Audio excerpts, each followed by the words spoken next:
제구장 교리와 성약 20에서 22편. 소개 및 연대. 선지자 조셉 스미스에게 주신 계시에서 주님은 1830년 4월 6일에 그분의 교회를 조직하라고 명하셨다. 현재 교리와 성약 20편에 있는 이 계시가 기록된 것은 교회가 조직되고 며칠 후였지만 일부는 그 이전인 1829년 6월에 게시된 것으로 추정된다. 이 계시는 몰몬경의 중요성을 강조하고 신권 직분의 책임을 명시하며 침례 의식과 성찬 의식에 관한 지침을 제시한다. 교회가 조직된 날의 선지자 조셉 스미스는 교리와 성약 21편에 기록된 계시를 받았다. 이 계시에서 주님은 조셉을 선지자, 선견자 및 회복된 교회의 지도자로 지명하셨고 교회 회원들에게 선지자의 말씀에 귀 기울이라고 권고하셨다. 교회가 설립된 직후 다른 교회에서 이미 침례를 받았는데도 회복된 교회 회원이 되기 위해 다시 침례를 받아야 하는지 의문을 갖는 사람들이 있었다. 조셉은 주님께 여쭈었고 교리와 성약 22편의 계시를 받았다. 그 계시에서 주께서는 올바른 권세를 지닌 자로부터 침례를 받아야 한다고 가르치셨다. 1830년 3월 말 몰몬경 인쇄가 완료되었다. 1830년 4월 6일 뉴욕주 페이에트에서 조셉 스미스가 교회를 조직했다. 1830년 4월 6일 교리와 성약 21편을 받았다. 1830년 4월 6일 이후 교리와 성약 20편이 확정 및 기록되었다.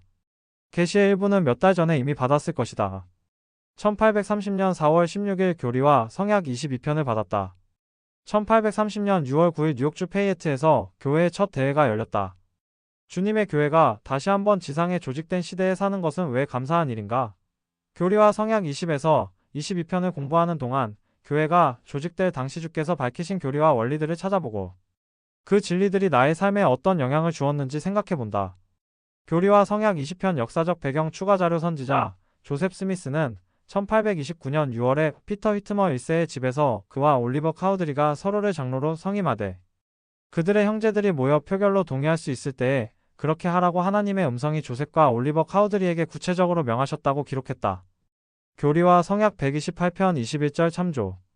또한 6월에 주님은 올리버 카우드리에게 몰몬경의 가르침에 기초하여 주의 교회를 세우는 것을 도우라고 명하셨다. 교리와 성약 18편 5절. 당시 몰몬경은 완성을 앞두고 있었다. 그리하여 올리버는 몰몬경에 나오는 의식, 신권 직분 및 교회의 절차에 관한 세부 사항을 모아 그리스도 교회의 규약이라는 문서로 엮었다. 이 정보는 믿는 자들에게 교회가 세워질 때까지 지침이 되도록 만들어졌을 것이다. 몰몬경 번역이 완성되고 하나님의 음성이 들렸던 피터 히트머 1세의 집 2층 교리와 성약 128편 21절 참조, 뉴욕주 페이에트. 20편에 기록된 계시가 정확히 언제 주어졌는지는 알려지지 않았으나 선지자 조셉 스미스는 하늘의 인도가 어떤 흐름으로 주어졌는지에 대해 다음과 같이 요약했다. 이런 방식으로 주님께서는 계속하여 때에 따라 우리에게 주어진 의무에 관한 지시와 그와 비슷한 많은 다른 것들에 관한 지시를 주셨으며 우리는 계시와 예언의 영으로 그분으로부터 많은 정보뿐 아니라 그분의 뜻과 명에 따라 지상에 그분의 교회를 다시 조직할 정확한 날짜를 받았다. 이러한 지시는 그리스도 교회의 규약과 성약이라고 알려지게 되었다. 규약과 성약의 전문은 1830년 4월 6일에 교회가 조직된 모임 후 곧 기록되었다. 이것은 예수 그리스도 교회의 믿음과 더불어 교회의 직분과 의식들을 개관하게 해준다. 1830년 6월 9일에 피터 히트머 1세의 집에서 열린 교회의 첫 대회에서 이 규약과 성약을 회원들이 승인할 수 있도록 회원들에게 읽어주고 제시하였다. 현재 이 규약과 성약은 교리와 성약 20편이 되었으며 처음 기록된 이후 몇 년 동안 선지자 조셉 스미스가 계속하여 교회의 조직에 관한 계시를 받으면서 때때로 수정되었다. 한 예로 1831년 6월에 오하이오주 커틀랜드에서 대제사의 직분에 대한 내용이 게시된 후 교리와 성약 20편 65에서 67절이 추가되었다. 교리와 성약 52편의 머리말 참조. 교리와 성약 20편 1에서 36절 회복의 사건들이 언급되고 몰몬경에서 가르치는 진리가 요약됨. 교리와 성약 20편 1에서 4절을 읽고 예수 그리스도의 교회가 주님의 인도하에 세워졌다는 증거를 찾아본다. 복원된 피터 히트머 1세의 집 뉴욕주 페이에트. 교리와 성약 20편 1절. 이 마지막 날에 그리스도의 교회에 일어난 고대 사도들의 죽음 이후 예수 그리스도 교회의 조직, 교리 및 의식에 승인되지 않은 변경이 가해졌다. 수세기에 걸친 배도 후 주님께서는 선지자 조셉 스미스를 통해 그분의 복음과 교회를 회복하셨다. 이 회복의 일환으로 1830년 4월 6일에 그리스도의 교회가 조직되었다. 고든 비 힌클리 회장은 1910에서 2008년 주님의 교회의 운명에 관해 이렇게 간증했다. 조셉 스미스와 동료들은 뉴욕주 페이에트라는 조용한 마을에 있던 피터 히트머 농장의 초라한 통나무 집에서 모임을 갖고 그리스도의 교회를 조직했습니다. 그 출발은 미약했으나 참으로 괄목할 만한 일이 일어났습니다. 이 사업의 역사는 위대함 그 자체였습니다. 우리 성도들은 온갖 고난을 견뎌냈습니다. 그 희생은 형언할 수 없을 정도였습니다. 그 수고는 가히 믿을 수 없을 정도였습니다. 하지만 이 모진 시련 속에서 영광이 싹 텄습니다. 오늘날 우리는 시대의 절정에 서서 우리 주변을 둘러봅니다. 처음 시작한 6명이 이제는 거대한 신앙의 가족으로 성장했습니다. 그 조용한 마을에서 시작하여 이제는 지구촌 160개국에 산재할 만큼 발전했습니다. 그 거대한 품 안에는 수많은 나라의 수많은 언어가 포함되어 있습니다. 전례 없는 현상입니다. 과거라는 융단을 펼쳐놓고 보니 마침내 아름다운 무늬가 나타납니다. 그 아름다움은 행복하고 훌륭한 성도들의 삶에서 묻어납니다. 앞으로도 엄청난 일들이 일어날 것이라는 전조 같습니다. 교회는 나아가고 있습니다. 리아오나 2002년 7월호 4쪽. 교리와 성약 20편 1절에 나오는 일어남이란 단어는 교회의 조직과 어떤 관련이 있다고 생각하는가? 우리는 이 시대의 주님의 교회가 계속해서 일어나도록 어떻게 도울 수 있을까? 교리와 성약 20편 1절. 그리스도의 교회 1830년 4월 6일에 회복된 교회가 공식적으로 조직되었을 때 교회의 이름은 그리스도 교회였다. 1834년에 교회의 평의회는 더 선호하는 다른 이름으로 후기성도 교회라는 명칭을 승인했다. 마지막으로 1838년 4월에 선지자 조셉 스미스에게 주어진 계시에서 주님은 그의 교회가 예수 그리스도 후기성도 교회로 불릴 것이라고 선언하셨다. 교리와 성약 115편 4절 참조. 12사도 정원의 러셀 벨라드 장로는 승영을 위한 우리의 여정에서 하나님의 교회가 갖는 목적과 중요성에 대해 이렇게 설명했다. 승영은 이 필멸의 여정의 목적지이며 누구도 예수 그리스도의 복음, 즉 주님의 속죄와 의식, 교회의 지도, 교리와 원리라는 수단 없이는 그곳에 도착할 수 없습니다. 우리는 교회에서 하나님의 사업을 배우고 우리를 구원하는 주 예수 그리스도의 은혜를 받아들입니다. 그리고 교회에서 승영으로 가는 여건이 되는 영원한 가족을 갖고자 결심하며 성약을 맺습니다. 신권을 통해 예측할 수 없는 필멸의 세상에서 물결을 헤치고 앞으로 나아갈 힘을 얻는 곳도 바로 교회입니다. 하나님께서 키를 잡고 계십니다. 리아오나 2015년 11월호 27쪽. 교리와 성약 20편 5에서 36절을 읽고 우리가 몰몬경을 통해 더 명확히 이해할 수 있는 교리상의 진리를 찾아본다. 교리와 성약 20편 2에서 16절. 몰몬경과 회복의 사건들. 조셉 스미스는 하나님의 은사와 권능으로 몰몬경을 번역했다. 교리와 성약 20편은 회복의 중요 사건들 일부를 되짚는다. 예를 들어 조셉 스미스는 하나님 아버지와 그의 아들 예수 그리스도의 방문을 받았으며 첫 번째 시연 동안에 자기의 죄사함을 받았다. 교리와 성약 20편 5절. 거룩한 천사 모로나이가 조셉 스미스에게 나타나 그를 가르치고 그에게 영감을 주는 여러 계명을 주셨다. 교리와 성약 20편 6에서 7절. 이후 조셉 스미스는 금판을 받고 몰몬경을 번역할 수 있는 능력과 방편을 얻었다. 교리와 성약 20편 8절. 3명의 증인을 비롯한 다른 이들은 몰몬경의 거룩한 기원에 대한 확인을 받았다. 교리와 성약 20회 10절 참조. 조셉 스미스와 올리버 카우드리가 교회의 첫 장로와 둘째 장로로 성임된 것은 신권 권세가 회복되었음을 분명히 보여준다. 교리와 성약 20편 2에서 3절 참조. 이 계시는 또한 몰몬경이 성경의 참됨을 밝힌다는 점을 증거한다. 교리와 성약 20편 11절 참조 또한 니파이전서 13장 40절 몰몬서 7장 8에서 9절 참조. 나아가 이 계시는 몰몬경을 신앙으로 받아들이는 자들에게는 영생을 약속하고 믿지 않음으로 자기 마음을 완악하게 하고 이를 거절하는 자는 정죄받으리라고 말씀함으로써 몰몬경의 중요한 역할을 강조한다. 교리와 성약 20편 14에서 15절. 교리와 성약 20편 9절. 몰몬경에는 예수 그리스도의 복음의 충만함이 실려있음. 주님은 복음의 충만함에 대해 교리와 성약 20편 9절 이스라엘 집에 속한 나의 백성을 회복하도록 내가 내보낸 성약이라고 정의하셨다. 교리와 성약 39편 11절. 교리와 성약에는 몰몬경의 복음의 충만함이 실려있다는 내용을 담은 여러 개의 계시가 있다. 교리와 성약 20편 9절 27편 5절 42편 12절 135편 3절 참조. 에즈라 테프트 벤슨 회장은 1899에서 1994년 이렇게 설명했다. 주님은 친히 몰몬경에는 예수 그리스도의 복음의 충만함이 들어있다고 말씀하셨습니다. 교리와 성약 20편 9절. 하지만 그 말씀이 이제까지 계시된 모든 가르침과 모든 교리가 그 책에 포함되어 있다는 것을 뜻하는 것은 아닙니다. 그보다는 몰몬경에서 우리는 구원에 필요한 충만한 교리를 찾을 수 있다는 뜻입니다. 그리고 그 교리들은 분명하고 간결하게 가르쳐지기 때문에 어린 아이라도 구원과 승영의 방법을 배울 수 있습니다. 몰몬경은 구원의 교리에 대한 우리의 이해를 넓혀주는 많은 것을 제시해주고 있습니다. 그러한 것이 없이는 다른 경전에서 가르쳐지고 있는 많은 것이 그처럼 간결하고 진귀한 것이 될 수 없을 것입니다. 우리 종교의 종석 성도의 벗 1992년 8월 5쪽. 사람들이 몰몬경을 살 수 있게 된 것은 1830년 3월 26일부터였으며 이는 교회가 공식으로 조직되기 11일 전이었다.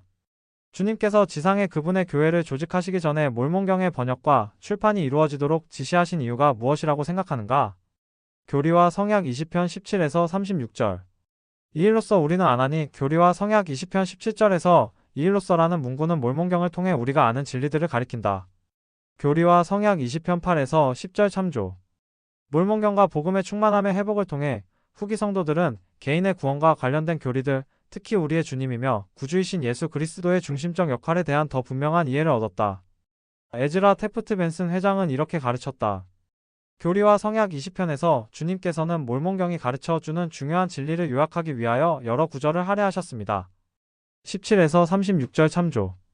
몰몬경은 하나님, 인간의 창조와 그리스도의 구속과 승천 선지자, 신앙과 회개 침례와 성신 인내와 기도와 은혜로 의와 성결을 이루며 하나님을 사랑하고 봉사하는 일들에 관해 말해줍니다. 우리는 이 중요한 진리를 알아야 합니다. 몰몬경에서 아론과 암몬과 그들의 형제들은 캄캄한 암흑의 심연 가운데 엘마서 26장 3절 있는 레이맨인들에게 이러한 진리를 가르쳤습니다. 엘마서 18장 22에서 39절 참조. 영원한 진리를 받아들인 후 몰몬경은 괘씸한 레이맨인들이 다시는 떨어져 나가지 않았음을 밝혀주고 있습니다. 엘마서 23장 6절 참조. 우리의 자녀들과 손자들이 이 진리를 배워 그것에 따라 생활한다면 그들은 떨어져 나가겠습니까? 우리는 식탁에서나 난로가에서나 침실에서나 그리고 편지나 전화로 들어올 때나 나갈 때나 그들에게 몰몬경에 있는 가르침을 들려주어야 합니다. 그리스도의 새 증인 성도의 벗 1985년 1월 7쪽. 교리와 성약 20편 17에서 36절에는 우리는 아노라라는 표현이 여러 번 나온다. 교리와 성약 20편 17, 29, 30, 31, 35절 참조. 이는 간증의 영을 반영하며 교회 회원들에게 이것들이 우리의 믿음을 규정하는 근본적인 교리들임을 상기시킨다. 교리와 성약 20편 37에서 84절. 주님께서 신권 직분의 의무를 밝히시고 침례와 성찬을 위한 가르침을 주심. 교리와 성약 20편 37에서 67절을 읽고 장로, 제사, 교사 및 집사의 의무를 비교한다. 교리와 성약 20편 37절. 상한 마음과 통회하는 심령을 지닌다는 것은 무슨 뜻인가? 죄사함을 받으려면 상한 마음과 통회하는 심령으로 나아와야 한다. 교리와 성약 20편 37절. 에즈라 테프트 벤슨 회장은 1899에서 1994년 상한 마음과 통회하는 심령을 갖는 것이 무엇을 의미하는지 가르쳤다. 하나님의 뜻대로 하는 근심은 영의 은사입니다. 그것은 우리의 행동이 하나님 아버지를 거역하는 것이었음을 깊이 깨닫는 것입니다. 우리의 행위 때문에 아무런 죄도 짓지 않은 구주, 즉 모든 사람 가운데 가장 위대한 분인 주님이 고뇌와 고통을 겪게 되었음을 분명하게 자각하는 것입니다. 우리의 죄 때문에 구주께서는 온 몸의 모든 구멍에서 피를 흘리셨습니다. 바로 이 진정한 정신적, 그리고 영적인 고뇌가 경전에서 말하는 상한 마음과 통회하는 심령입니다. 교회 회장들의 가르침. 에즈라 테프트 벤슨 2014, 82에서 83쪽. 교리와 성약 20편 38절. 사도는 장로라. 회복된 교회의 초기의 사도라는 단어는 종종 선교 사업을 하고 있는 장로들을 지칭했다. 예를 들면 교리와 성약 18편 9절 및 14절에서 주님이 올리버 카우드리와 데이비드 휘트머에게 하신 말씀 참조. 또한 교리와 성약 20편에 기록된 계시가 주어졌을 당시에는 멜기세덱 신권의 대제사 직분이 아직 주어지지 않았다. 현재 장로라는 호칭은 복음을 선포하는 부름을 받은 모든 멜기세덱 신권 소유자를 그의 신권 직분과 상관없이 지칭하는 데 쓰인다. 예를 들어 선교사인 형제들은 장로라고 불리운다. 또한 사도는 장로이며 12사도 정원회 또는 70인 정원회의 회원도 이 칭호로 말하는 것이 적절하다. 교리와 성약 20편 38절. 베드로전서 5장 1절 경전 안내서 장로. 교리와 성약 20편 38에서 59절. 신권 의무. 1830년 교회가 조직되었을 때 주님은 장로, 제사, 교사 및 집사들의 의무를 제시하셨다. 그때 이후로 이들 신권 직분에 관한 추가적인 계시가 더해졌지만 교리와 성약 20편 38에서 59절에 제시된 중요한 지침은 모든 신권 소유자들이 계속하여 연구하고 따라야 할 원리들이다. 토마스 S. 몬슨 회장은 우리의 의무를 알아야 함과 그것을 다른 이들을 위해 봉사하는 가운데 수행해야 함을 강조했다. 신권이란 은사라기보다는 다른 사람을 위해 봉사하도록 위임된 것으로서 그들의 삶을 향상시키고 축복해 줄 수 있는 특권이요 기회인 것입니다. 신권을 지닌 우리가 자신에게 주어지는 임무 지명을 받아들일 때 부름이 조용히 찾아옵니다. 겸손하면서도 유능한 지도자였던 조지 앨버트 스미스 회장님은 이렇게 선언했습니다. 무엇보다도 주님께서 원하시는 것을 배우는 것이 여러분의 첫 번째 의무이고, 이웃들 앞에서 여러분의 거룩한 신권의 권세와 힘으로 사람들이 흔쾌히 따르도록 하는 방법으로 여러분의 부름을 영화롭게 하는 것이 그 다음입니다. 여러분의 의무를 행하십시오. 그것이 가장 좋은 일입니다. 리아오나 2005년 11월호 59쪽.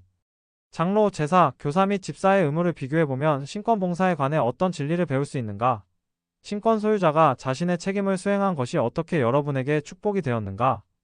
교리와 성약 20편 68에서 84절을 읽고 주님께서 침례와 성찬에 관해 가르치신 진리를 찾아본다. 교리와 성약 20편 75에서 79절. 주 예수를 기념하여 성찬을 취한 교회가 조직된 1830년 4월 6일에 선지자 조셉 스미스와 올리버 카우드리는 성찬을 집행했다. 주님은 교회 회원들에게 주 예수를 기념하여 성찬을 취하기 위하여 자주 함께 모이라고 명하셨다. 교리와 성약 20편 75절. 12사도 정원회의 디토드 크리스토퍼슨 장로는 이 성스러운 의식에 참여하는 것이 축복인 이유 중 하나를 이렇게 설명했다.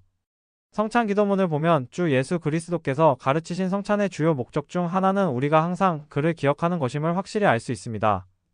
교리와 성약 20편 77, 79절. 구주를 기억하는 일에는 그분의 속죄를 기억하는 것도 분명히 포함되며 이것은 그분의 고통과 죽음을 상징하는 빵과 물로 표현됩니다. 우리는 주님께서 우리를 위해 하신 일을 결코 잊지 말아야 합니다. 구주께서 이루신 속죄와 부활이 없었다면 우리 삶은 아무런 의미가 없을 것이기 때문입니다. 속죄와 부활이 있기에 우리 삶에 영원하고 신성한 가능성이 생겼습니다. 항상 그분을 기억하십시오. 리아오나 2011년 4월호 21쪽.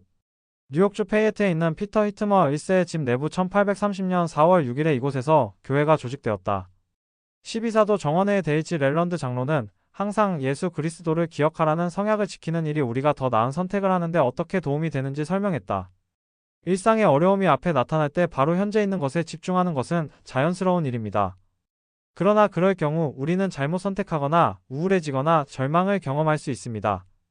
이러한 인간의 성향 때문에 선지자들은 우리에게 영원한 관점을 기억하라고 권고했습니다. 그렇게 할 때에만 우리는 필멸의 삶의 여정을 성공적으로 찾아나갈 수 있습니다. 우리가 매주 취하는 일요일 성찬은 우리가 하나님의 선하심과 놀라운 약속을 기억하도록 도와줍니다. 빵 한 조각과 물 한 모금이라는 단순하고도 실질적인 대상을 취함으로써 우리는 항상 구주를 기억하고 그분의 위대한 속죄 희생을 기억하겠다고 약속합니다. 성찬을 통해 우리는 우리의 성약을 새로이 하고 주님의 계명을 기꺼이 지키겠다는 마음을 표현합니다. 성찬의 도움을 받아 우리는 언제나 주님을 기억하고 영원한 관점을 유지할 수 있습니다. 합당하게 성찬을 취하고 충실하게 성약을 지키는 것은 내가 더 나은 선택을 하는데 어떻게 도움이 되었는가? 교리와 성약 20편 77절. 기꺼이 당신 아들의 이름을 받들며 합당하게 성찬을 취할 때 우리는 예수 그리스도의 이름을 기꺼이 받들겠다는 마음을 보인다. 12사도 정원회에 델린 H. 옥스 장로는 예수 그리스도의 이름을 기꺼이 받드는 것이 의미하는 바를 설명했다. 우리가 기꺼이 예수 그리스도의 이름을 받든다는 증거는 여러 가지 다른 의미를 지니고 있습니다. 우리는 그분의 이름으로 침례를 받을 때나 그분 교회에 속하여 그분 이름으로 우리의 믿음을 나타낼 때 혹은 주님의 왕국 사업을 행할 때 그리스도의 이름을 받들고 있다는 사실을 알게 됩니다. 우리가 성찬을 취할 때 예수 그리스도의 이름을 받듦을 증거하지 않는다면 그것은 심각한 일입니다. 우리는 기꺼이 그와 같이 하겠다고 증거합니다. 교리와 성약 20편 77절 참조. 우리가 오직 우리의 기꺼운 마음을 증거한다는 사실은 가장 중요한 의미에서 실제로 성스러운 이름을 받들기에 앞서 어떤 일이 일어나야 한다는 것을 암시합니다. 예수 그리스도의 이름을 기꺼이 받든다 함은 우리가 예수 그리스도의 권세를 기꺼이 받드는 것으로 해석될 수 있습니다.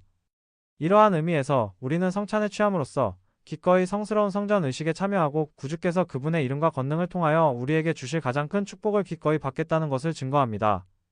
우리가 기꺼이 예수 그리스도의 이름을 받들고자 할 때 우리도 아버지의 왕국에서 영생을 얻기 위해 우리가 할 수 있는 모든 것을 다할 결심을 나타내게 됩니다.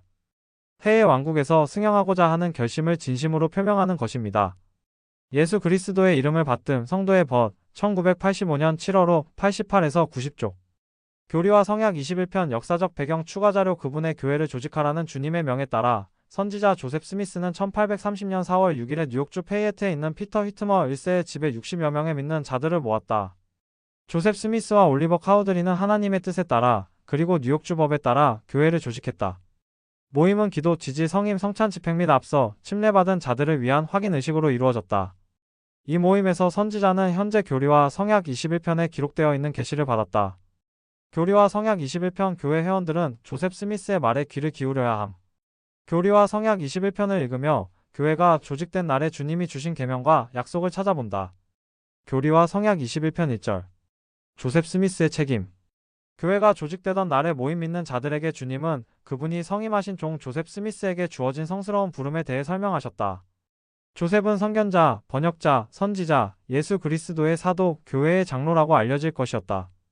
교리와 성약 21편 1절 또한 교리와 성약 107편 91에서 92절, 124편, 125절, 127편, 12절, 135편 3절 참조 이러한 성스러운 책임들 때문에 조셉 스미스는 그의 시대의 다른 모든 종교 지도자들과 구별된다. 후일의 이 강력한 선지자는 단순히 감리자의 직분에 있는 것이 아니었다. 그는 주님의 교회를 세우고 주님의 계시의 말씀을 가져오도록 하나님으로부터 권세를 받았다. 교회는 1930년 4월 6일에 뉴욕주 페이에트에서 조직되었다. 교리와 성약 21편 1절.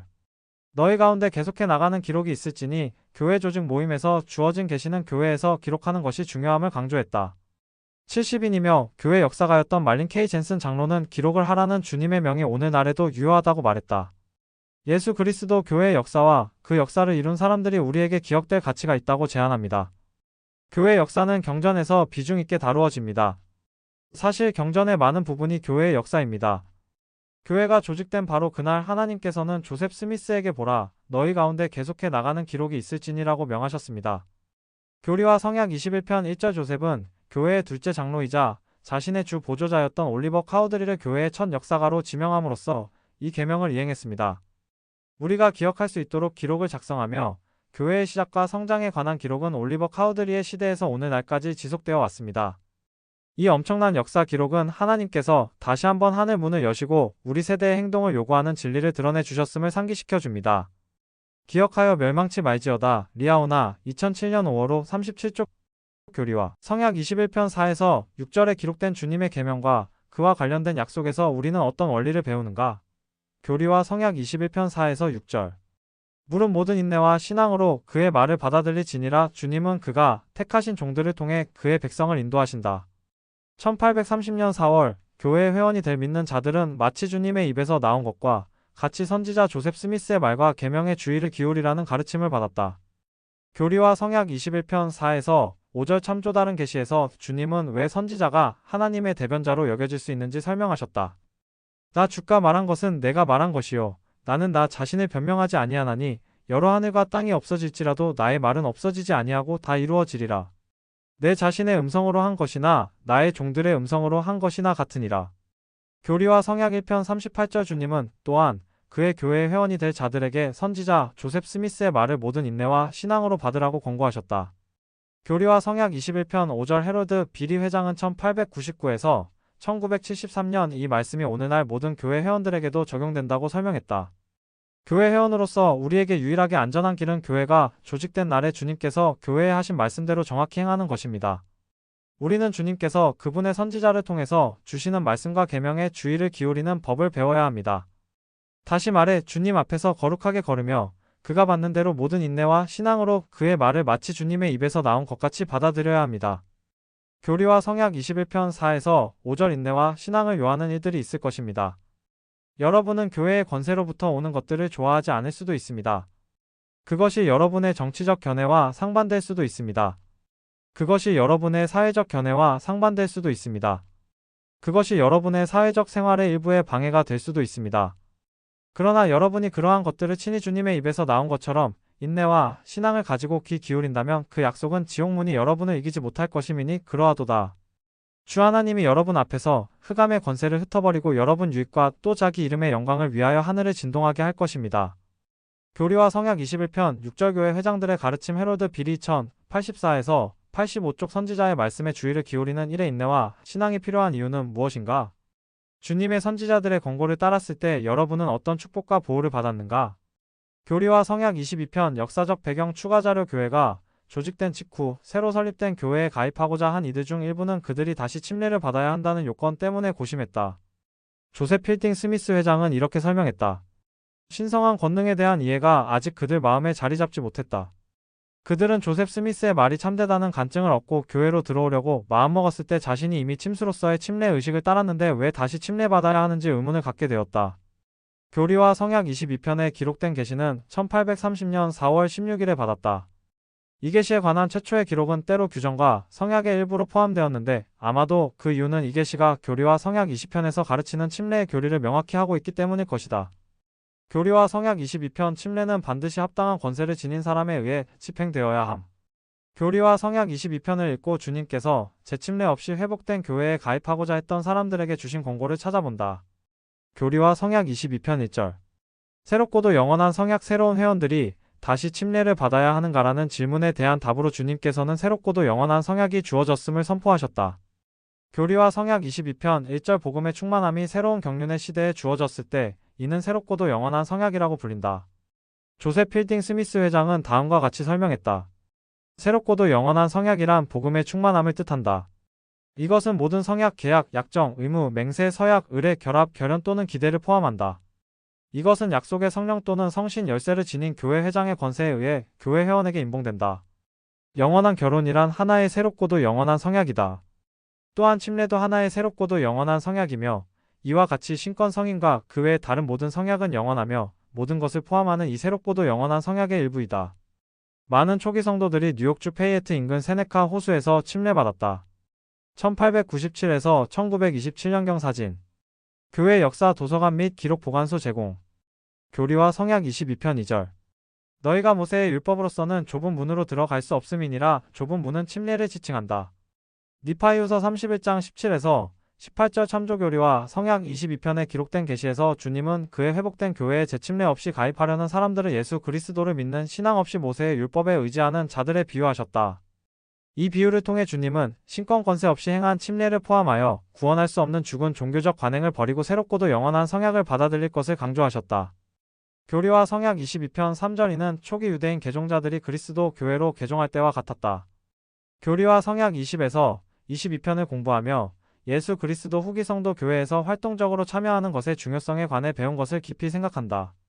다음 권유들에 관해 생각하고 최소한 가지에 관한 목표를 세운다. 나는 매주 성찬을 취하는 일을 어떻게 더 의미 있게 만들 수 있는가? 나는 침례받을 때 맺은 성약들을 더 충실하게 지키기 위해 무엇을 할 수 있는가? 나는 어떻게 선지자들의 권고와 가르침을 따름에 있어 인내와 신앙을 더 잘 발휘할 수 있을까? 교리와 성약 21편 5절.